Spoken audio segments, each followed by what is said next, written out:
Hello tea drinkers, force feedback fanatics and simulation lovers. Welcome to this review video of the Moza AY210 force feedback yoke base and Moza MFY yoke handle, which at the making of this video is the only yoke handle available for this yoke base.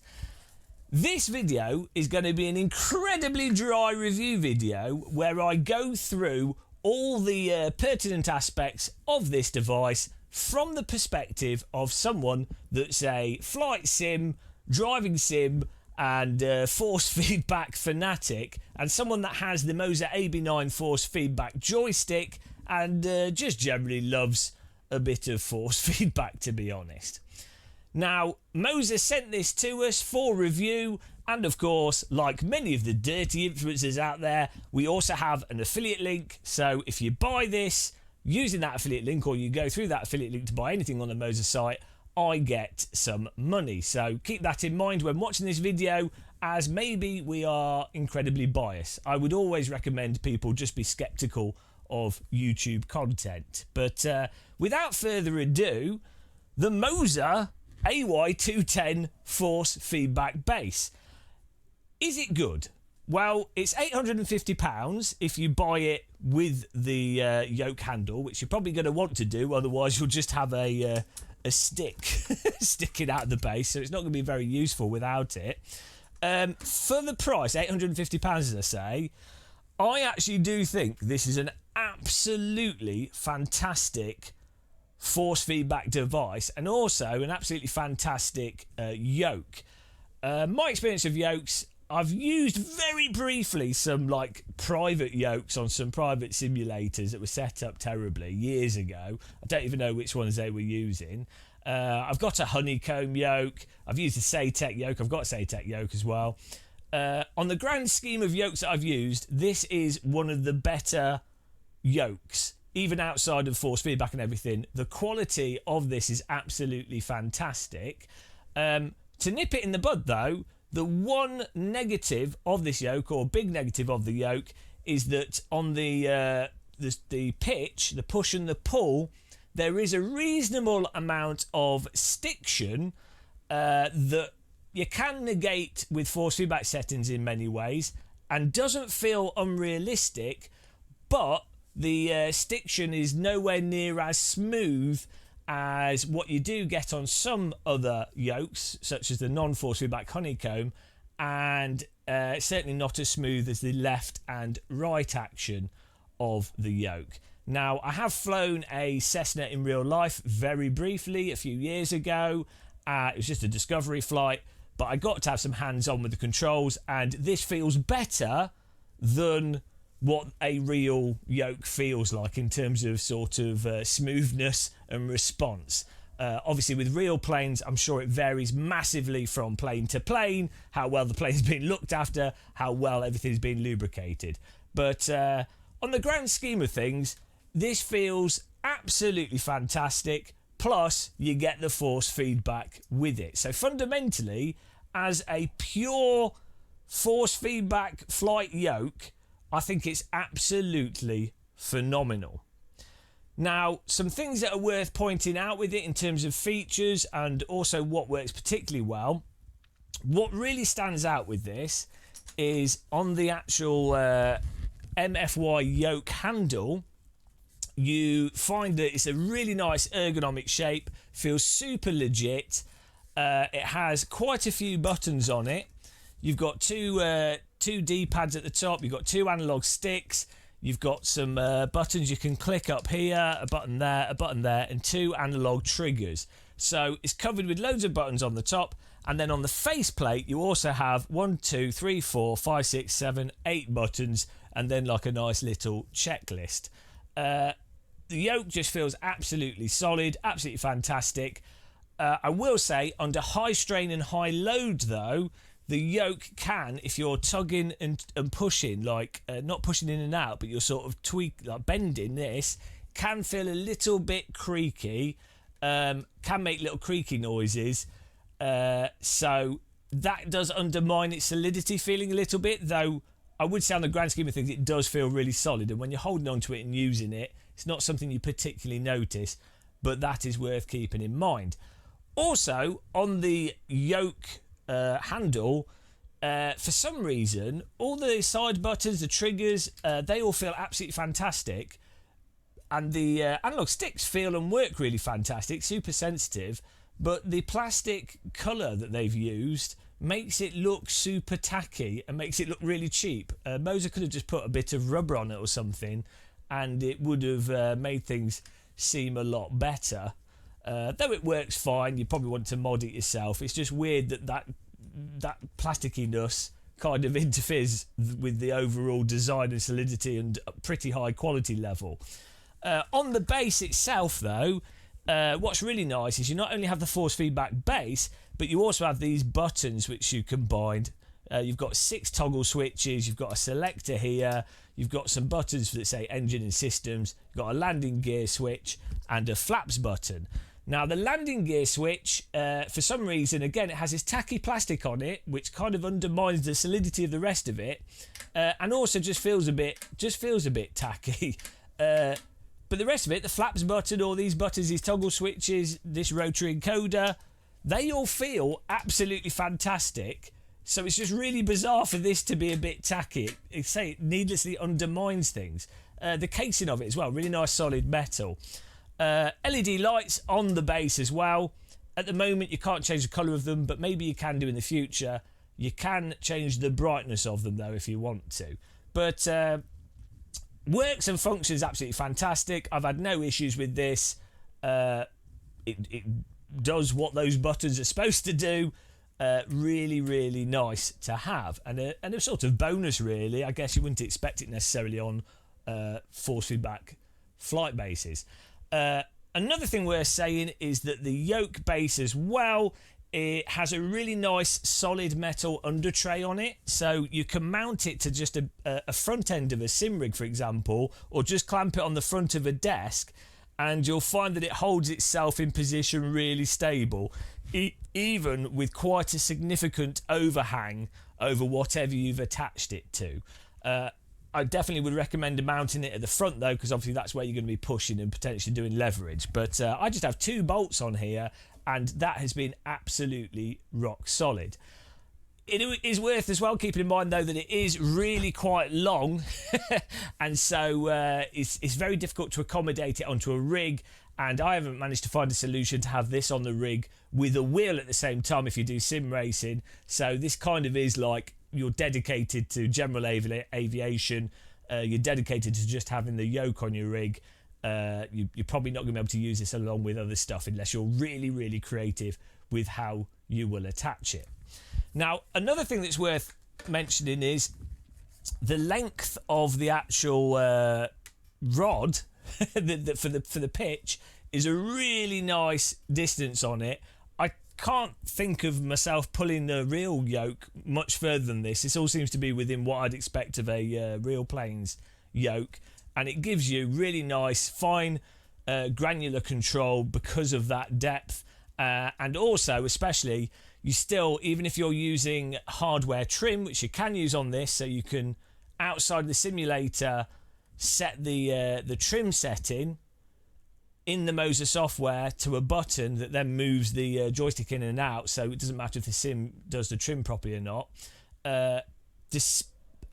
Because of that and the amount of distance you have on it, even if you've got the trim quite far forwards or quite far back, you still have a good amount of range to the input, which is really, really nice. And it's also worth saying the actual sensor for the pitch and the roll is a really high resolution sensor, so that you can, once you've got it dialed in and you've got your plane trimmed really nicely, you can just be like driving with your fingertips, or flying rather with your fingertips, and more like it's a bit like a load cell in terms of you just apply a bit of pressure or a bit of roll and you can get the plane to just fly super, super delicate unless there's extreme turbulence.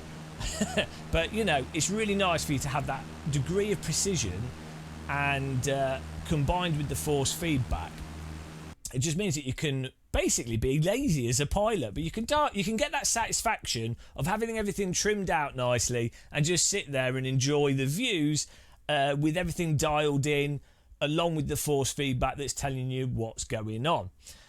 Now, in terms of the actual force feedback from the base, I wouldn't say it's absolutely perfect. I would say there's some room for improvement with the force feedback, in that what you have to do to be able to use the hardware trim and to also get some aspects of this feeling really nice is you need to put the spring on in the software, and you also need to put a bit of damper on to make it nice and smooth and to make it actually as consistent as possible, and to make it realistic feeling as well. But that damper and the spring unfortunately end up muting some of the sim's force feedback signals. And with Microsoft Flight Sim, the signals are mostly telemetry signals based on how fast you're going, but also Moza software has a G-force option that will give you a bit of G-force feel. But as I say, if you turn the damper up or if you turn the spring up, you actually start losing those finer signals, and stuff like turbulence as well just ends up not coming through that precisely at this point in time. So things can be overly stable, very smooth, very nice to fly, but sometimes it's just feeling a bit lacking in dynamics. And I think from a gameplay perspective, especially if you don't have a motion rig or other forms of information, this could be nice if it's a little bit more active without you needing to apply so much damper. Also, it's worth saying there's a degree of stiction that you have on the pitch, which you can kind of see here. Even with this, with the hardware trim, you might see that even the hardware trim isn't totally smooth pushing in and out, because even the motor is affected by the stiction and a little bit of friction there.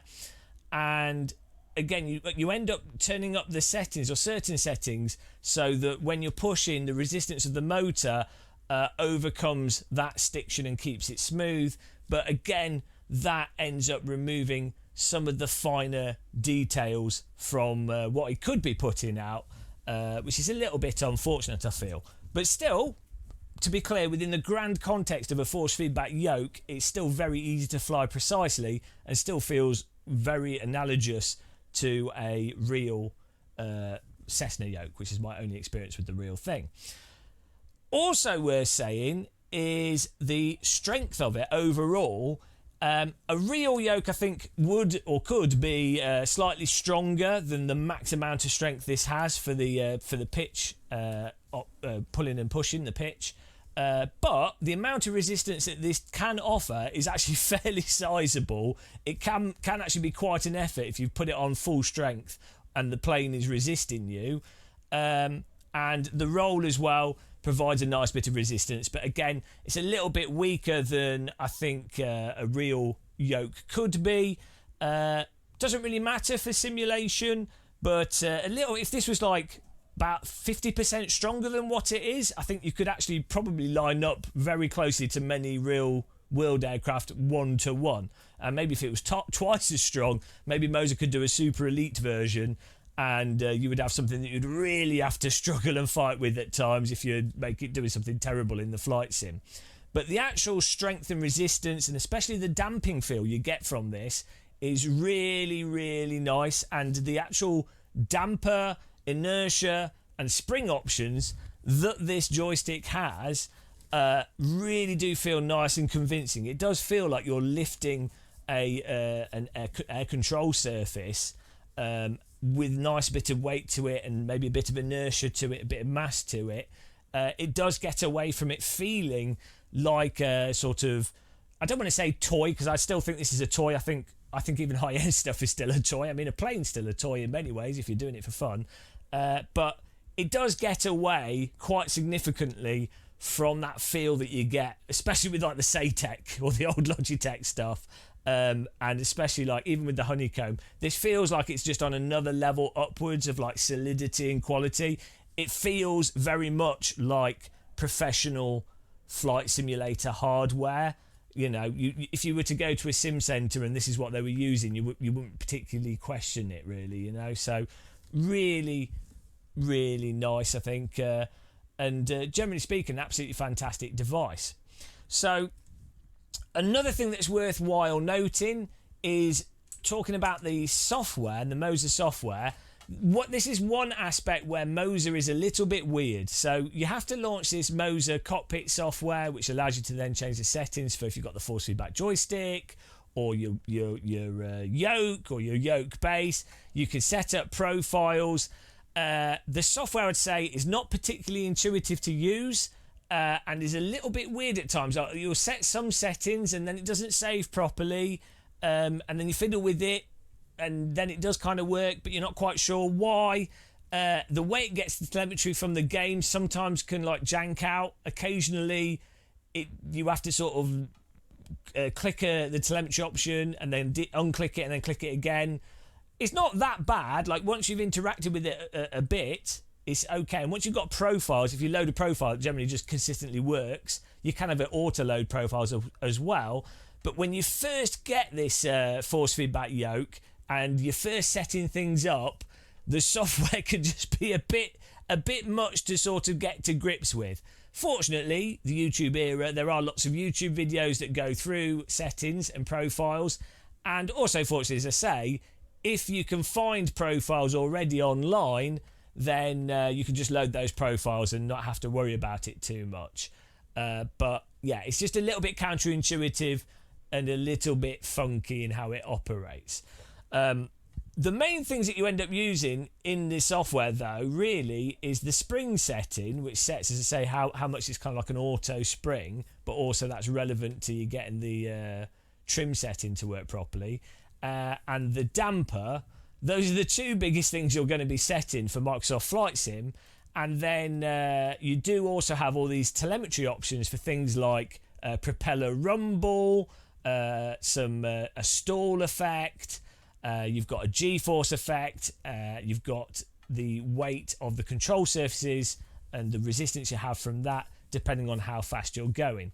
All these things can take quite a while to tweak and dial in, but you've got them there, and you've got quite a bit of versatility there. And if you basically fly one specific aircraft, which a lot of flight simmers do, they just stick to a couple of aircraft they really like, then you're probably going to spend a few hours on each one getting it dialed in. But that's quite fun to. I enjoyed fiddling around with this for just the aircraft that I've used. But it will take quite a while to dial it in, as I say, unless you download a pre-done setup. But you do have quite a few options there that convey quite a few things. And again, some of these options don't really work quite as you'd expect. Like this propeller rumble, it does give you a nice rumble through the wheel and actually negates some of the stiction aspects. But the way that you configure this seems a little bit arbitrary at this point in time. So if you are buying this, prepare yourself to fiddle a bit with the software and bang your head against a brick wall to get it to do what you want it to do. And I would highly recommend downloading some default profiles to get yourself started. But yeah, you know, it blows my mind really that this is available for £850 as a consumer device, because it really is surprisingly good. What I would definitely say though is, for someone that does flight sim and sim racing, you're way better off getting the AB9 joystick. And I would also say the AB9 joystick has much more precise input for sort of subtle input and little bits of variation, especially the pitch. The AB9 joystick is just a lot more sensitive. I guess it's, you know, there's a lot less mechanical resistance and stiction going on there. It's weaker, the AB9 joystick. It's not as strong. And obviously, if you're flying a passenger jet that you normally have a yoke with, or a Cessna with a yoke, a joystick kind of feels a bit off, and you really do lose out on a lot of the immersion if you typically fly yoke aircraft and you're then flying it with a joystick. So the yoke with a yoke aircraft does make quite a big difference there. But the AB9 joystick is more sensitive and more precise as an input device and more versatile. Obviously, helicopters and all those things, you're much better off with the AB9 joystick. But for people that are just going to fly general aviation yoke-based aircraft, and for people that do longer flights, and want to dial the trim in and just sit there and really just enjoy the flying, then the Moza AY210 base is absolutely phenomenal, and just so immersive. Like, I've not tried Microsoft Flight Sim with the VR headset yet, but I think just getting in a Cessna and flying along with this all nicely trimmed up, it's really satisfying trimming it up, even going through the single player in Microsoft Flight Sim when it doesn't crash, and just enjoying the experience of flying with this is so nice. It's super nerdy. It's definitely for the hardcore flight simmers. It's not for casual flight simmers, but it's just so nice how it feels to fly.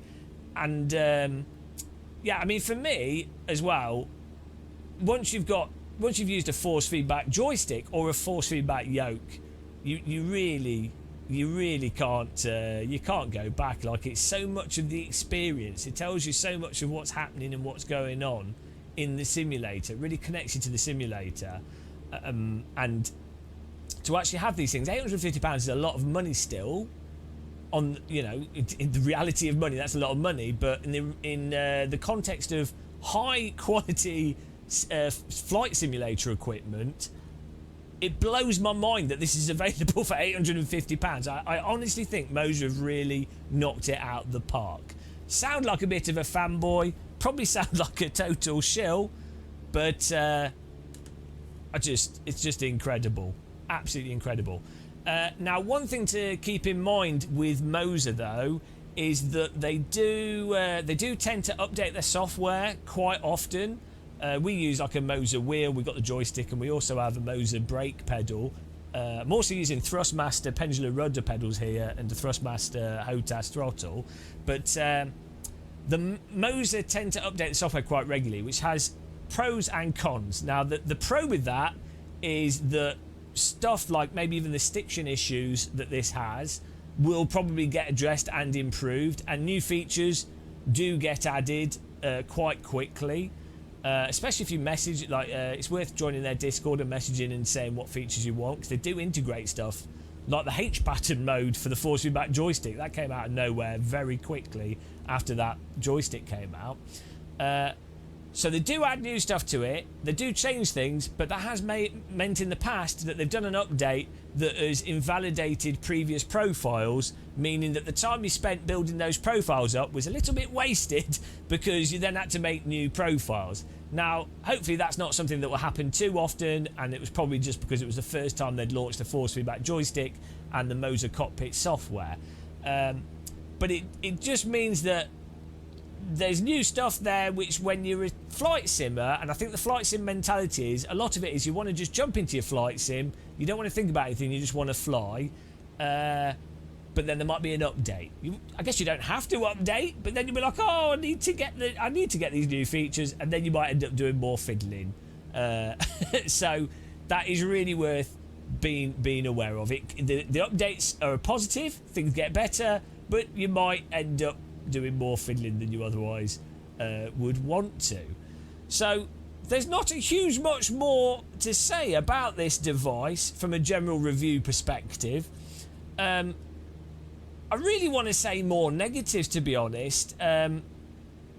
We've covered them really. The stiction on the pitch, the creaking of the yoke handle in specific situations, the lack of finer detail in the force feedback, and the software being a little bit janky. Those are the main negatives.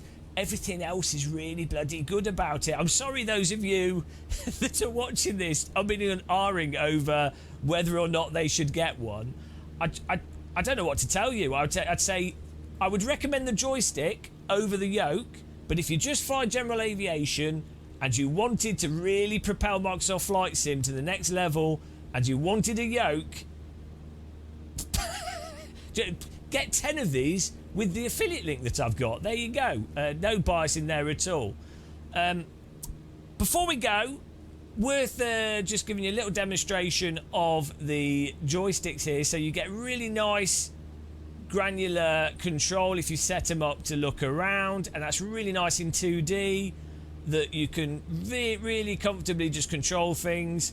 You can also obviously combine the different cameras and go through your different cameras with the buttons. I'm sure you guys know about all those options, but the big difference with this is having the analog on the top. We're not using the triggers at the moment. You could even use the triggers for the tail, for the yaw, so you wouldn't even need rudder pedals.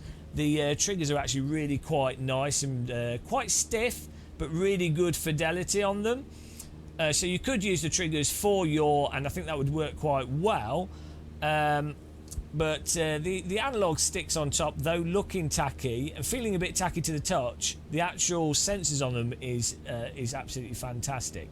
The lights as well on top of these, you can change the colour of them. So maybe we will be able to change the colour of the base lights as well. But at the moment, you can only change the colour of these lights. I'll do a stall here to give you a bit of a demo. Not sure if we've got this set up ideally to do a demonstration of a stall, but you know, all the basics are there in terms of if you start losing airflow. We've got a stick shaker. You probably can see it shaking a little bit there. It's shaking to represent the stall. As you lose airflow over the control surface, the input does feel a bit vague and loose. I think there could be a bigger range there. As you speed up, it gets a lot stronger and stiffer. You know, it just works how you'd expect it to. It's just really quite nice. So, that is probably the driest review in the history of reviews. But I've led to believe that flight sim fanatics really enjoy slow, tedious, drawn out and boring things. I know I certainly do. So you probably love this, but hopefully we covered all the points basically that I think some reviewers could have potentially have missed, or if they're points that other people have already said, is reinforcing those things to help you make an informed decision. I know in the past when I used to buy stuff myself, when companies didn't send me things, I used to find it really hard to find people that just go through every single thing methodically. So that's why I'm making this type of video, because I think it would be useful for someone trying to decide. But there you go, guys. Thank you very much for watching this. Really appreciate the viewership. Thanks if you clicked the like button. Thanks if you subscribed. Even bigger thanks if you used our affiliate link. But until the next one, do you know what? Before we go, I was going to say until the next one, happy tea drinking and goodbye. Let's see if we can land in this little clearing. We've got to finish this video with a really nice stunt run landing. This is where you find out that we're a completely incompetent pilot and I fooled you. Those of you that are flight sim decent pilots, you were thinking, oh, this guy maybe is really good at flight simming. Nope. I'm an absolutely clueless flight simmer. I just really enjoy the experience of playing flight sims with force feedback devices. We're going to make this clearing nice and easy. Watch out for any wildlife. There's a lot of trees around the Grand Canyon. Fly the Grand Canyon at this time of day. The graphics are insane in this. I'm easily amused. We're going to come in a bit hot because we only have one chance. And I like to use up the suspension. There we go. Pull up here. Float it in a bit. Quite a bumpy ground. Let's see if this gap here will probably do. So we're going to... Oh, there you go. There's a bit of a bump there. Let's... She's not slowing down. There we go. Try and navigate around this tree a bit. There we look at this. Off-roading. Using the pendular rudder pedals. Thrustmaster pendular rudder pedals. Really, really good as well. They're not cheap. They're like half the price of this force feedback base. Someone's going to have to do something with rudder pedals because the pricing's all over the place. Right, there you go, guys. Thank you very much for watching. Have a cup of tea. I'll see you when we next live stream flight sim. Hopefully this is useful.